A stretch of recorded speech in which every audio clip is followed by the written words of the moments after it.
창세기 12장 2절 찾았으면 같이 합독합니다. 내가 너로 큰 민족을 이루고 내게 복을 주어 내 이름을 창대하게 하리니 너는 복이 될지라. 아멘. 할렐루야. 또 이렇게 예수 그리스도의 이름으로 하나님을 예배하는 여러분 참으로 감사하고 기쁜 마음입니다. 모든 거 하나님 앞에 영광 돌려드립니다. 하나님을 사랑하고 또 이렇게 말씀을 사모해서 나오신 여러분을 예수 그리스도의 이름으로 사랑하고 축복합니다. 아멘. 할렐루야. 지난주에 우리가 설교 제목이 뭐였죠? 너는 떠나가라 했습니다. 너는 떠나가라. 하나님께서는 아브라함의 나이 75세에 아브라함을 부르시고 너는 너의 고향과 친척과 아버지의 집을 떠나 내가 내게 보여줄 땅으로 가라고 말씀하십니다. 아브라함은 그 하나님의 말도 안 되는 그 명령 앞에 믿음으로 아브라함은 부르심을 받았을 때 순종해서 장래 유업으로 받을 땅에 나아갈새 갈 바를 알지 못하고 나아갔습니다. 이렇게 하나님께서 너는 떠나가라고 말씀하신 그 말씀에 순종해서 아브라함은 믿음의 조상이 되었습니다. 저와 여러분의 인생도 마찬가지입니다. 우리는 오고 가는 시간에 떠밀려서 강물처럼 흘러가는 흘러가는 인생이 아닙니다. 하나님께서 너는 떠나가라 말씀하신 그 말씀을 듣고 그 말씀에 순종해서 떠나가는 인생입니다. 우리가 잘못된 습관이 있었다면 그동안 잘못된 습관이 있었다면 그 잘못된 습관에서 떠나시길 바랍니다. 악한 생각이 있었다면 악한 생각에서 떠나버리시고 두려움과 그럼 잘못된 것들, 게으름 그런 것에서 핸드폰도 마찬가지입니다. 하나님이 너는 떠나가라 하신 그 말씀에 순종해서 떠나가는 그런 축복의 인생을 살기를 소망합니다. 아브라함이 너는 떠나가라는 말씀에 순종해서 믿음의 조상이 되었던 것처럼 저와 여러분이 그렇게 떠나가라 그 말씀에 순종해서 믿음의 사람으로 살아가시기를 축복합니다. 오늘은 이제 아브라함 설교 두 번째입니다. 너는 복이 될지라. 오늘은 너는 복이 될지라 제목으로 은혜를 나누겠습니다. 하나님께서는 아브라함에게 내가 너로 큰 민족을 이루고 내게 복을 주어 내 이름을 창대하게 하리니 너는 복이 될지라고 말씀합니다.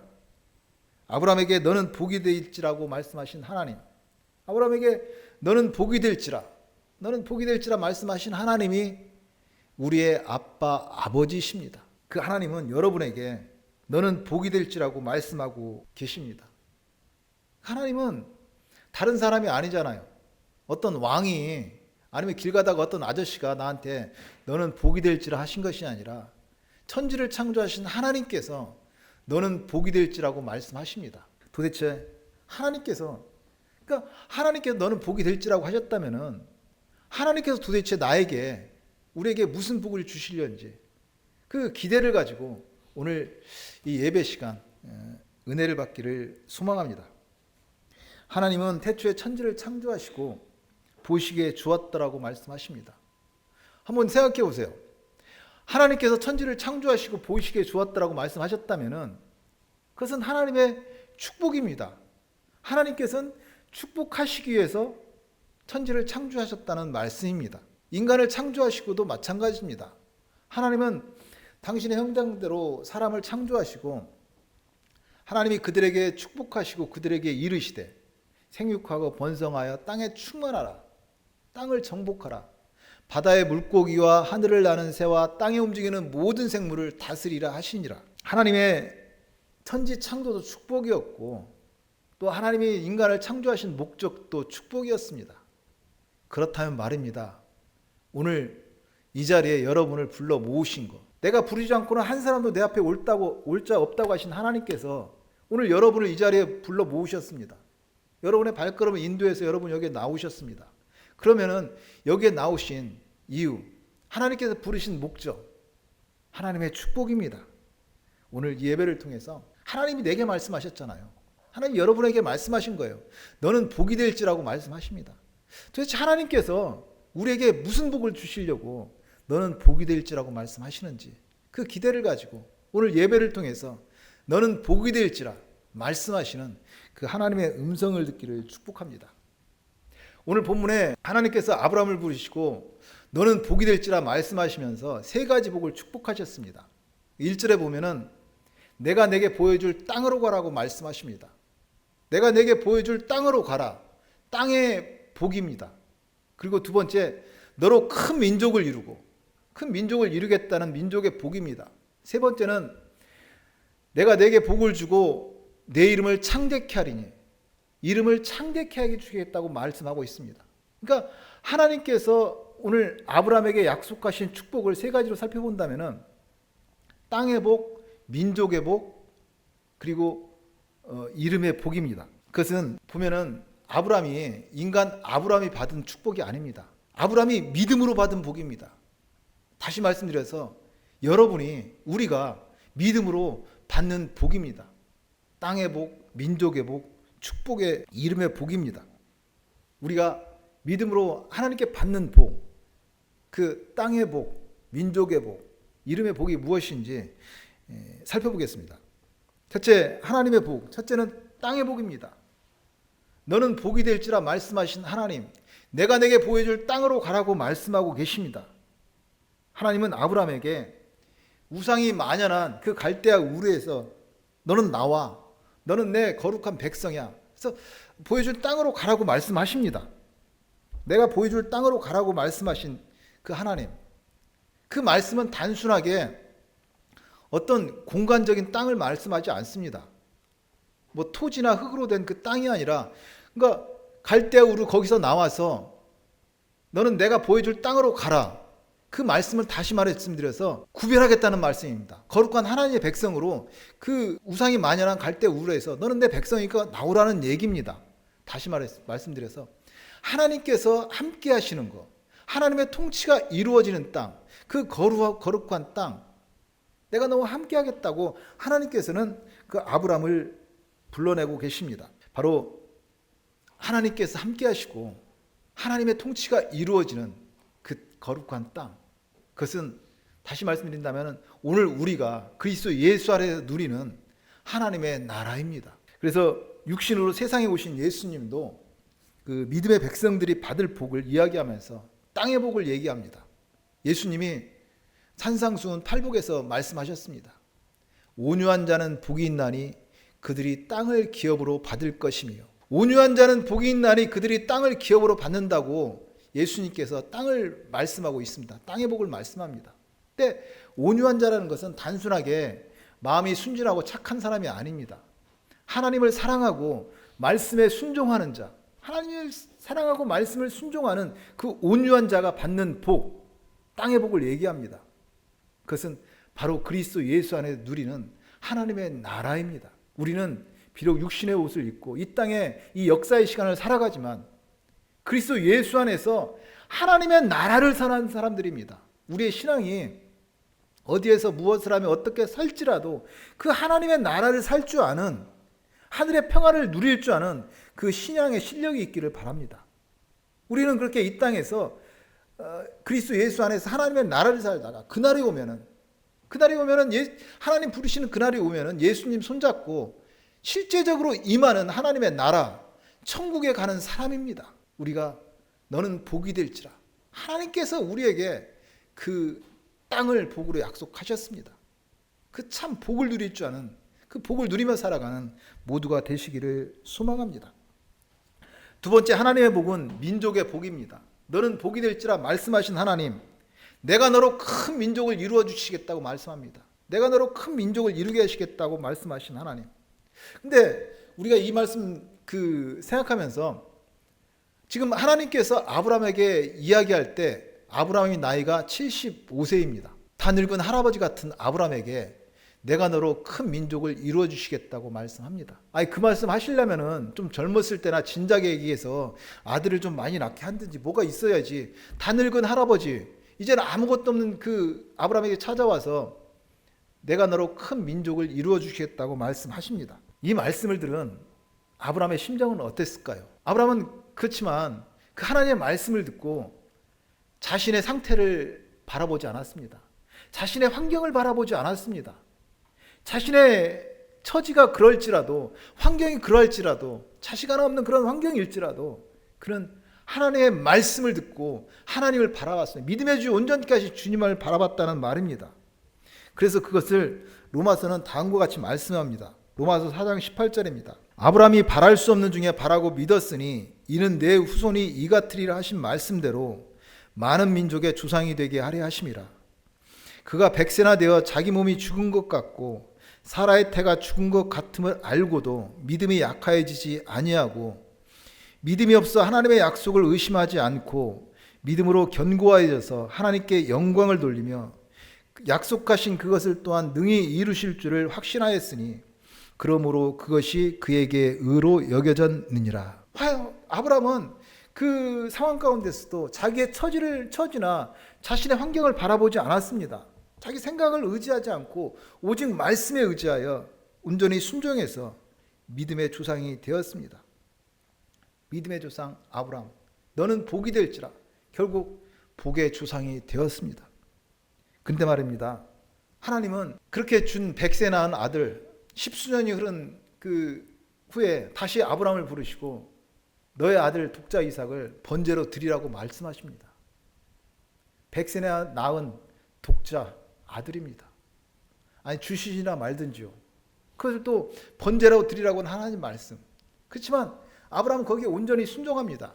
그래서 하나님께서 너는 한 산, 내가 지시한 한 산 거기서 그를 번제로 드리라는 그 말씀에 순종해서 모리아산에 가서 제단을 쌓고 나무를 벌려놓고 이삭을 올려놓고 칼을 들었습니다. 그때 하늘로부터 아브라함아 그 아이에게 손대지 말라. 그 아이에게 아무것도 하지 말라고 말씀하십니다. 내가 내 아들 독자까지 아끼지 않은 걸 보니 네가 하나님을 경외하는 줄 내가 이제 알겠다고 말씀하십니다. 그 말씀을 들으면서 돌아보니까 수풀에 걸린 순양이 보였습니다.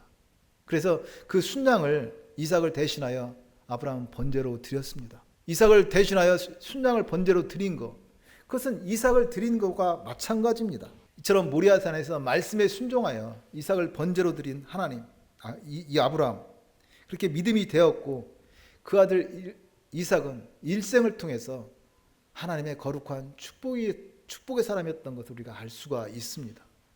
이처럼 아브라함의 하나님, 이삭의 하나님은 아브라함에게 복을 주시고 이삭을 축복하시기 위하여 그렇게 이삭을 번제로 드리라고 말씀하셨습니다.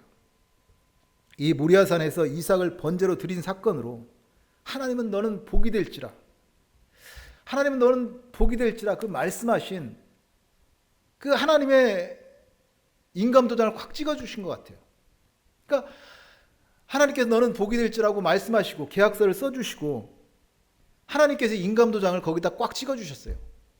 그것이 창세기 22장 17절입니다. 내가 내게 큰 복을 주시고 내 씨가 크게 번성하여 하늘의 별과 같고 바닷가의 모래와 같게 하리니 내 씨가 그 대적의 성문을 차지하리라. 너는 복이 될지라 말씀하신 하나님, 즉 내가 너로 큰 민족을 이루게 하시겠다고 약속해 주시고 축복하시고 확증 도장을 이렇게 찍어 주셨습니다. 하나님께서 말씀하신 큰 민족, 단순하게 인구가 많은 것만을 말씀하지 않습니다. 세상엔 인구가 많은 나라를 큰 민족이라고 합니다.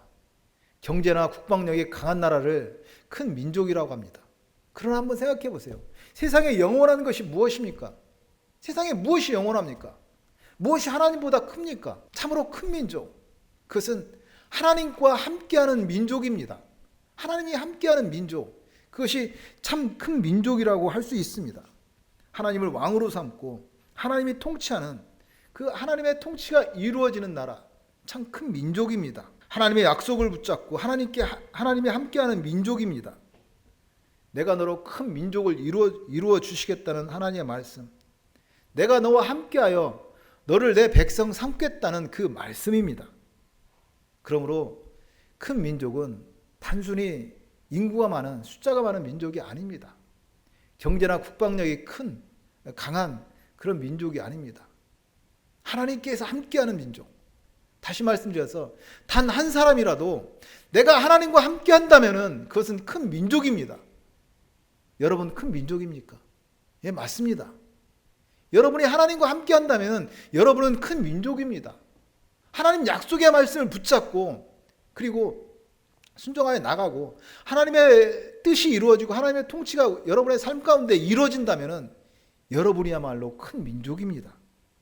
하나님께서는 너는 복이 될지라 말씀하시고 내가 너로 큰 민족을 이루어 주시겠다고 말씀하십니다. 약속의 말씀을 붙잡고 하나님을 왕으로 살아가며 여러분 일생을 큰 민족으로 살아가시기를 축복합니다. 세 번째, 하나님의 복은 이름의 복입니다. 너는 복이 될지라 말씀하신 하나님, 내게 복을 주고 내 이름을 창대케 하리라고 말씀하십니다. 실제로 하나님은 아브라함의 이름을 창대하게 바꾸어 주셨습니다. 창세기 17장 5절입니다. 이제 후로는 내 이름을 아브라함이라 하지 아니하고 아브라함이라 하리니 이는 내가 너로 열국의 아비가 되게 함이니라. 하나님은 아브라함의 이름을 아브람에서 아브라함으로 바꿔 주었습니다. 원래 아브람이었습니다. 아브람은 높은 아버지 또는 존귀한 아버지라는, 쉽게 얘기한다면 혈통적인 아버지를 의미합니다. 여기에 비해서 아브라함은 열국의 아버지, 즉 많은 민족의 아버지라는 의미로 개인을 넘어서 민족과 역사로 확장됩니다.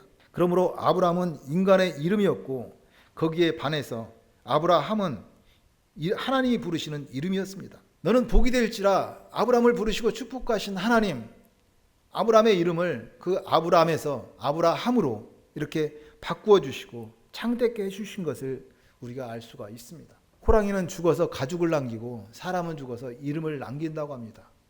그래서 사람은 자기 이름이 세상에 유명해지기를 원하고 오래오래 기억되기를 원합니다. 그렇지만 하나님이 내 이름을 창대하게 해주신다는 말씀, 단순하게 세상에서 인정받고 성공하고 유명해지는 그런 수준이 아닙니다. 내 이름을 창대케 해주신다는 말씀, 다시 말씀드려서 이렇게 예를 들 수가 있습니다.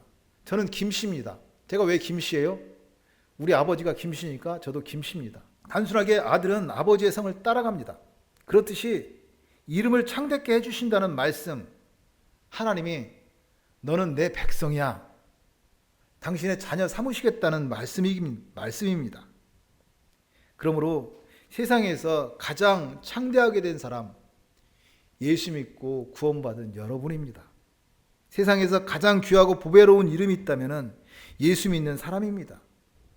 이처럼 하나님은 아브라함을 부르시고 너는 복이 될지라고 말씀하십니다. 아브라함을 축복하신 하나님의 복, 땅의 복, 민족의 복, 이름의 복, 그것은 결코 인간 아브라함이 받은 것이 아니라 아브라함이 믿음으로 받은 복입니다. 저와 여러분이 믿음으로 받는 복입니다. 너는 복이 될지라 말씀하신 하나님, 우리에게 내가 복이 될지라고 말씀하신, 참 하나님께서 우리에게 그렇게 말씀하시는데 그 복을 기대하며 소망하며 살아가시기를 축복하고 축원드립니다. 그렇다면 말입니다. 아브라함은 너는 복이 될지라는 그 하나님의 말씀을 듣고 얼마나 좋았을까요? 하나님께서 너는 복이 될지라고 말씀하신 그 말씀을 듣고 아브라함의 기분이 얼마나 좋았을까요? 시샘말로 하늘만큼 땅만큼 좋았을까요? 물론 당연히 좋았겠죠. 당연히 좋았겠지만 한편으로 생각하면은 많이 그냥 단순하게 좋기만 한 것이 아니라 많은 그 무게감, 책임감도 느꼈겠다, 그런 생각을 했습니다. 왜냐하면 생각해 보세요. 한 가정에서 아버지가 그 여러 아들이 있는데 그 장남에게 너는 우리 집 기둥이야, 우리 집 장남이야, 그렇게 얘기했다고 했을 때 그 말을 듣는 아들의 입장에서는 아버지가 나를 인정해 주는구나, 인정받는구나 하는 것에서 기분 좋습니다. 그리고 장자의 상속권으로 내가 아버지의 상속권을 갖는구나, 뭐 좋을 수도 있어요.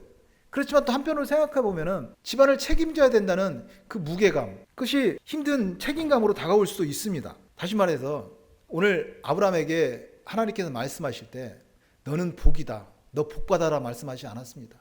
너는 복이 될지라고 말씀하십니다. 그것은 다시 말해서 너는 축복의 통로로 하나의 사명감, 내가 할 그 축복으로서 해야 될 일이 있다는 그 사명과 목적이 있다는 말입니다. 너는 복이 될지라 말씀하신 하나님, 아브라함을 단순하게 잘 먹고 잘 사는 그런 사람으로 부른 것이 아닙니다. 하나님의 거룩한 축복으로 불렀다는 말씀입니다. 그래서 아브라함이 그 축복의 통로인 것을 성경은 다음과 같이 말씀합니다. 갈라디아서 3장 9절 이하입니다. 그러므로 믿음으로 말미암은 자는 믿음이 있는 아브라함과 함께 복을 받느니라. 이는 그리스도 예수 안에서 아브라함의 복이 이방인에게 미치게 하고 또 우리로 하여금 믿음으로 말미암아 성령의 약속을 받게 하려 함이라. 저는 이 말씀을 묵상하면서 그런 생각을 했습니다. 아브라함을 축복하신 하나님, 아브라함에게 너는 복이 될지라 축복하신 하나님, 하나님은 나를 축복하시려고 아브라함을 축복하셨다라는 생각을 했습니다. 틀린 말 아닙니다. 맞습니다. 여러분을 축복하려고 아브라함을 축복하셨습니다. 다시 말씀드려서 그렇다는 말입니다. 여러분에게 너는 복이 될지라 말씀하신 하나님, 단순하게 잘 먹고 잘 사는 복이 아니라 여러분은 거룩한 축복의 통로라는 말씀입니다. 여러분을 통해서 하나님께서는 축복을 세상의 통로로 사용하신다는 말입니다. 물도 고인 물은 썩습니다. 그러나 흐르는 강물은 결코 썩지 않습니다. 참 복은 흐를 때 복입니다. 나를 위해서 사용하시는 복은, 나를 위해서 사용한다면 그 복은 막히고 썩을 수밖에 없습니다.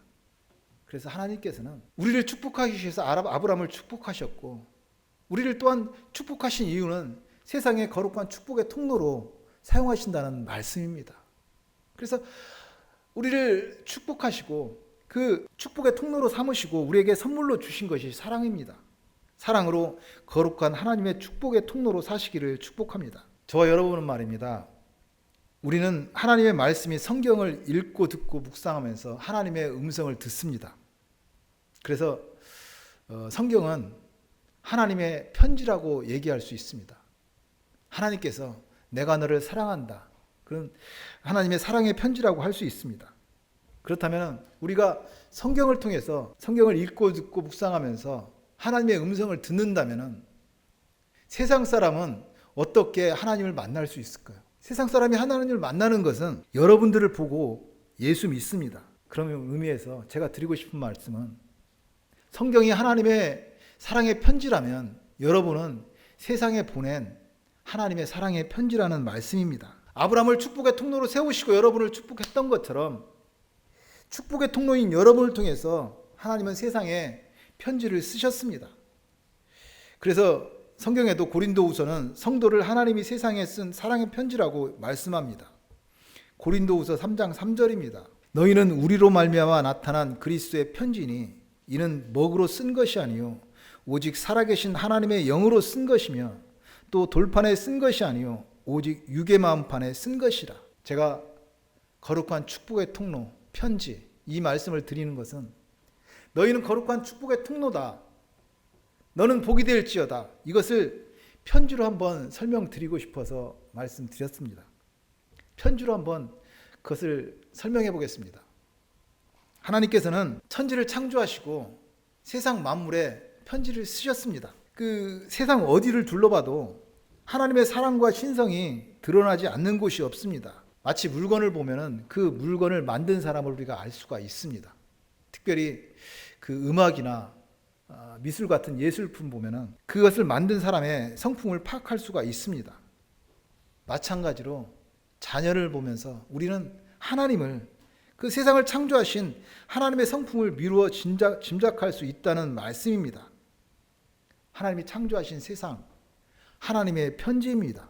그래서 독일의 종교개혁자 마르틴 루터는 그런 얘기를 했습니다. 하나님은 성경에만 복음을 쓴 것이 아니라 나무들과 꽃들과 해와 달과 구름과 별들에게도 기록했다고 했습니다. 하나님이 창조하신 세상, 이처럼 하나님의 편지라고 얘기할 수 있습니다. 그렇게 세상을 창조하신 하나님, 하나님의 형상대로 인간을 창조하시고 축복하시고 그리고 선악과 편지를 썼습니다.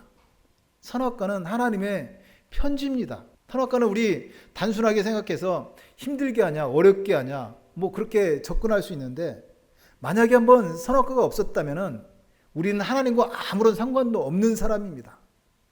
하나님은 너희는 내 백성이라는 그 사랑의 편지를 선악과를 통해서 썼습니다.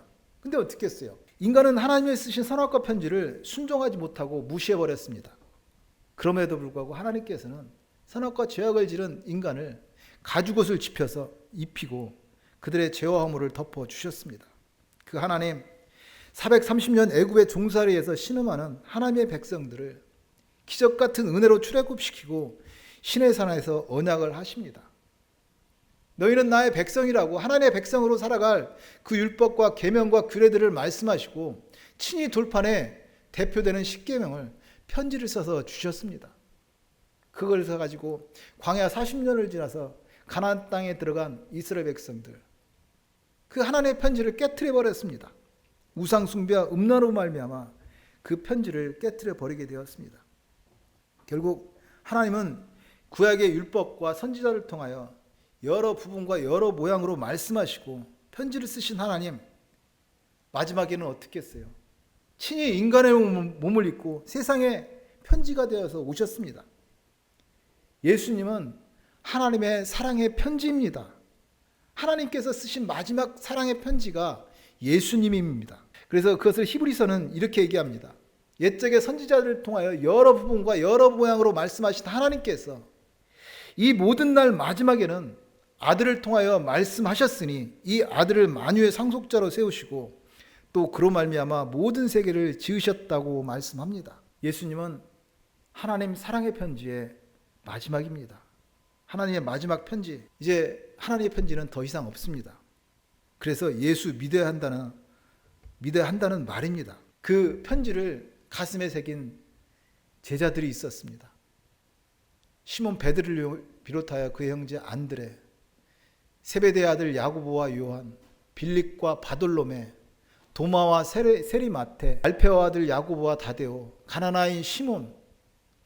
나중에 예수님이 부활하신 후에 다메섹 도상에서 부활하신 주님을 만난 사도 바울, 수가성 우물가의 여인, 그 가늠하다 현장에서 잡힌 여인, 그 모든 그 외에도 많은 그 예수의 사랑의 편지를 가슴에 새긴 사람들, 그들을 통해서 그 편지는 전해지고 전해졌습니다. 불같이 번져갖고 누룩처럼 번져나갔습니다. 그 편지가 바로 여러분 심령에 새겨졌습니다. 그 하나님의 편지 여러분 심령에 쓰여졌습니다. 우리에게 너는 복이 될지라 말씀하신 하나님, 우리의 심령에 참 복, 그 예수의 편지를 쓰셨습니다. 우리가 축복의 통로인 것, 바로 우리 심령에 예수의 편지를 쓰고 살아간다는 말입니다. 너는 복이 될지라 말씀하신 하나님, 여러분은 세상에 감당할 수 없는 하늘의 복을 축복하셨습니다. 그것이 바로 여러분이 세상에서 예수의 생명으로 살아가는 이유입니다. 예수의 편지를 쓰고 세상에서 예수의 제자로 살아갑니다. 우리가 그리스도의 편지라면, 그렇다면 우리는 결코 함부로 살 수 없습니다. 그리스도의 편지입니다. 허투루 살 수 없습니다. 여러분이 세상에서 그리스도의 편지가 되어서 거룩한 축복의 통로로 그 믿음의 삶을 살아가시기를 축복하고 축원드립니다.